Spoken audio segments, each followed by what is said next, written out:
Sesuai yang saya kasih, kita berjumpa lagi di dalam Renungan Harian GKI Sangkrah pada tanggal 28 Oktober ini.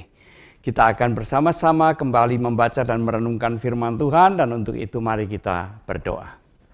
Ya Tuhan, bukalah hati dan pikiran kami, kuasailah kami sepenuhnya, supaya kami dapat mengerti apa yang Tuhan firmankan. Di dalam Kristus kami berdoa. Amin.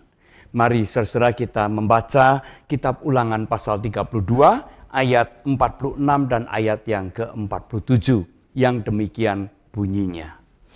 Ia berkata kepada mereka, perhatikanlah segala perkataan yang kuperingatkan kepadamu pada hari ini, supaya kamu memerintahkan kepada anak-anakmu untuk melakukan dengan setia segala perkataan hukum ini. Sebab perkataan ini bukanlah perkataan hampa bagimu, tetapi itulah hidupmu.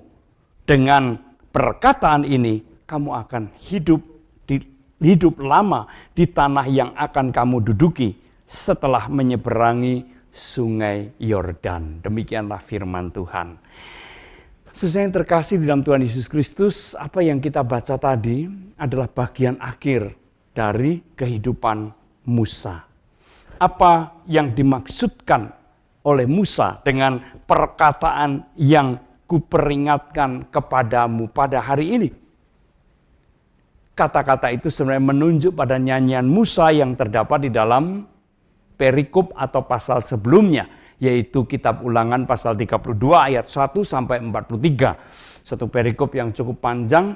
Di situ nyanyian Musa mau mengungkapkan suatu nasihat, yaitu supaya umat Israel senantiasa berpaut kepada Allah, karena Dia adalah Allah yang adil dan benar dan penuh kasih sayang. Dan itu semua sudah dibuktikan dengan kepemimpinan Allah terhadap umatnya atau atas umatnya sepanjang perjalanan di padang gurun. Sejak mereka dibawa keluar dari tanah Mesir, dari tanah perbudakan, sampai saat ketika mereka sudah akan memasuki tanah perjanjian.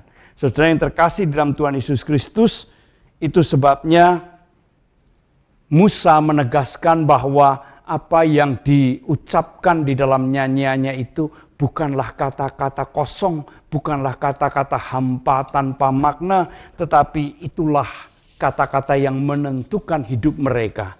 Itu sebabnya Musa mengatakan itu bukan perkataan kosong, hampa, tetapi itulah hidupmu. Artinya itu akan menentukan apakah hidupmu akan sejahtera atau tidak.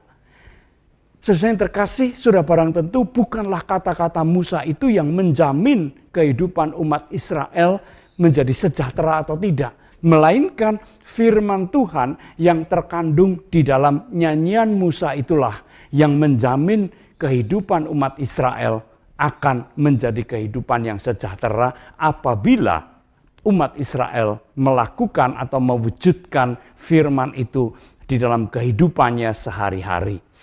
Saudara yang terkasih dalam Tuhan Yesus Kristus, kita juga setiap kali mendengar firman Tuhan. Firman Tuhan berbicara kepada kita, di antaranya melalui khotbah-khotbah minggu, melalui renungan-renungan harian, melalui berbagai sarana yang dipakai oleh Allah untuk berbicara kepada kita. Allah memang tidak berbicara secara langsung kepada kita, tetapi Allah berbicara melalui khotbah, renungan, atau apapun yang disampaikan kepada kita yang menuntun kita untuk semakin dekat dengan Allah, untuk supaya kita membangun kehidupan yang lebih baik, lebih bertanggung jawab. Nah, itulah semua firman yang Allah nyatakan. Itulah kehendak Allah yang dinyatakan kepada kita, supaya kita lakukan, supaya dengan demikian hidup kita menjadi semakin sejahtera.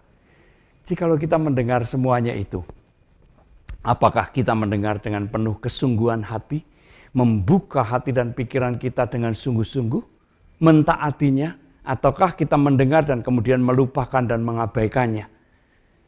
Jikalau demikian halnya, maka sudah barang tentu kalau kita hanya mendengar, melupakan dan mengabaikan, maka kehidupan kita pun tidak mengalami pertumbuhan atau perubahan apapun. Tidak terjadi transformasi dalam kehidupan kita. Sebaliknya, jikalau kita mendengar, mengamini, dan sungguh-sungguh berusaha untuk mewujudkannya, maka kehidupan kita akan selalu mengalami perubahan. Bukan ke arah yang buruk, melainkan ke arah yang lebih baik, lebih sejahtera, dan lebih bahagia. Itulah yang dijamin oleh Allah kepada kita semua. Maka baiklah kita mendengarkannya dan kita mengamini serta mentaatinya. Tuhan memberkati kita semua. Amin. Mari kembali kita berdoa. Biarlah kiranya ya Tuhan, setiap kali kami mendengar firman-Mu, kami mengamini dengan sungguh-sungguh dan mewujudkan atau mempraktekannya dalam kehidupan kami. Sehingga hidup kami terus mengalami perubahan ke arah yang lebih baik. Terima kasih Bapa, di dalam Kristus kami berdoa. Amin.